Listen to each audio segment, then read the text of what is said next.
Então, é muito interessante, sabe? Isso que você está colocando é muito importante, porque as pessoas acham que empatia é, eu me coloquei no lugar, mas eu não estaria sofrendo assim.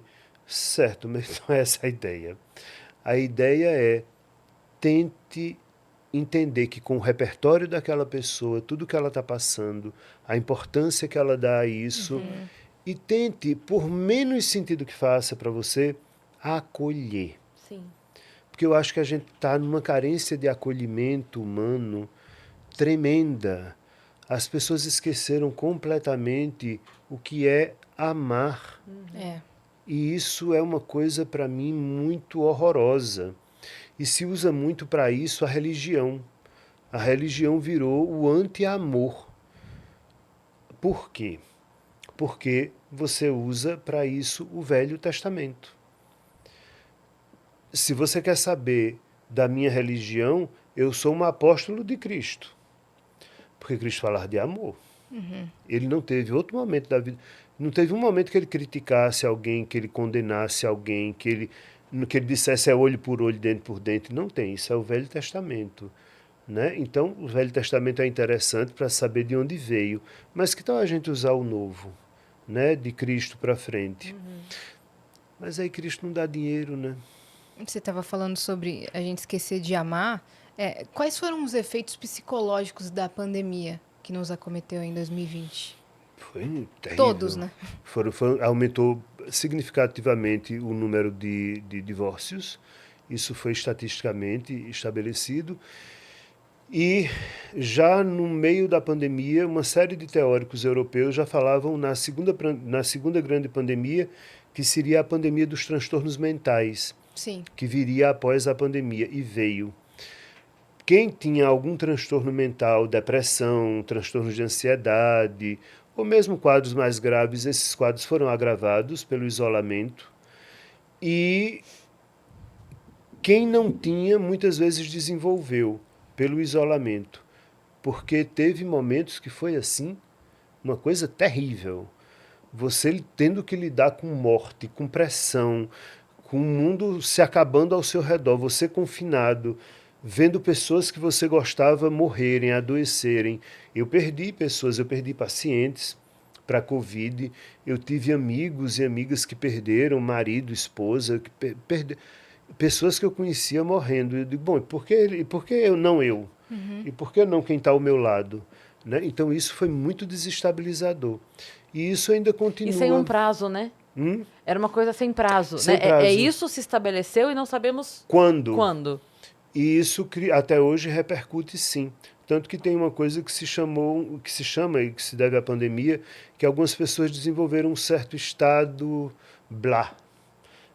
Uma certa indiferença pelas coisas. Não chega a ser uma depressão, não é isso, mas uma certa... Nada parece ter muito sentido, ter muito gosto, nada, as coisas ficaram desinteressantes. A vida perdeu muito. E parece que aprendemos muito pouco com a pandemia. Continuamos tão isolados em nós mesmos como sempre fomos. Sim, que não perguntamos do outro, né? E muitas vezes quando a gente se encontra, a gente acaba falando mais da gente mesmo, ouvindo um pouco o outro, ou quando ouve é para falar de si. Se interessando pouco pelo outro. Se interessando pouco. E a vida do outro, honestamente, me interessa. Verdadeiramente. Isso é uma coisa que me interessa. Eu estava outro dia, não vou falar quando, porque vai que, né? Alguém viu onde eu estava. Mas eu estava em um estabelecimento outro dia, e o Thiago estava do meu lado, e tinha um casal muito próximo da gente, estava num date. E a gente aqui, enfim, a gente estava comendo, sabe aquele momento que você está comendo, a gente já estava cansado pra caramba, então a gente estava meio assim, com sono já, não tava tendo uma conversa muito efusiva, né? A gente comendo já só pra ir pra casa e tal, e na mesa do lado, então acaba que o seu ouvido, né? Você tá com o barulho aqui do lado.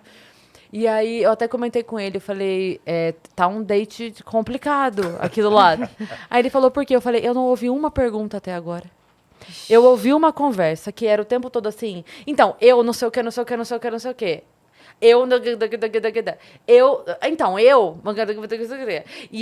falei, ninguém, tipo assim, nós estava comendo, Deu ali bem uns 4, 5 minutos. Eu não ouvi em nenhum momento, tipo assim, nossa, eu adoro tal coisa. Você já viu? Você conhece? Você já foi? Você... O que você faz? Eu não ouvi uma pergunta. Parecia uma competição de LinkedIn. Era Meu currículo, seu currículo. eu isso, e tinha um chefe na frente escolhendo quem vai. Porque eu falei, gente, isso aqui tá parecendo uma competição. Tá parecendo uma competição. Não parecia um encontro. Faltou um host do encontro ali pra intermediar. Assim, o date é o ponto ápice do interesse pelo outro. Né? Tipo assim, eu estou aqui, eu saí da minha casa, eu gastei shampoo, que é caro. Eu sequei meu cabelo, eu escolhi uma roupa, eu vim até aqui. No mínimo, eu quero saber, no mínimo, eu preciso gastar essa meia hora que eu já vim, né? Então, eu vou gastar essa meia hora para descobrir se você me interessa. Eu. Falei, meu Deus, que difícil. É porque eu preciso me vender. A ideia é que eu preciso me vender. O que as pessoas não entendem é que eu conquisto o outro na hora que eu me interesso pelo outro. Pois é. Não é na hora que eu me vendo. É na hora que eu me interesso, de verdade. Você tem o olhar para o outro, né? E os ouvidos atentos é muito mais interessante do que um discurso só de você falando sobre você. Sobretudo porque hoje em dia o que as pessoas estão muito desinteressantes, eu costumo dizer que as pessoas são muito interessantes. Até você chegar perto delas. Quando você chega, são desinteressantes. Já viu aquela, Jesus te ama porque não convive com você. Elas são ótimas, mas quando você vai conviver, não é. As pessoas estão esquecendo de manter também uma coerência entre a fala e a cara. Então a fala diz uma coisa e a cara diz outra. A fala diz eu estou interessado e o olhar está vago, pensando em outra coisa. E a gente pensa que quem vê cara não vê coração, mas vê e vê muito bem. Então se você quer saber o que é que o outro de fato sente, olhe para a cara do outro. Observe o outro, que você vai saber o que é que o outro sente. Porque isso passa, eu duvido. É porque não se quer, é porque as mães, a rigor, não querem saber disso. E hoje em dia, como as coisas melhoraram, a filha até chega e conta.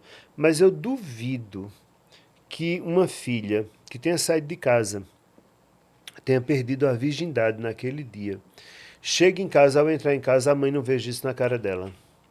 Está na cara dela. E a mãe vê. Mas é porque a mãe não quer saber, ou então não está muito interessada em perguntar sobre isso, ou não quer ver. Mas está na cara, porque a cara da gente muda.